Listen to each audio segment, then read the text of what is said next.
Hello मित्रांनो, तुमकां सगळ्यांक माझे यूट्यूब चॅनल होय साहेबाचेर उनवणीत येवकार।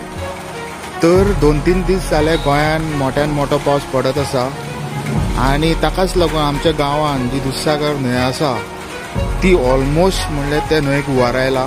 आणि हें जे तुमी दृश्य पळयतात ते तुमी कुळ्या जेन्ना तुमी एंट्री मारता आनी जो पयलोच पूल तुमकां दिसता ती ही न्हंय दुधसागर न्हंय आमची सध्या अशीच व्हांवता।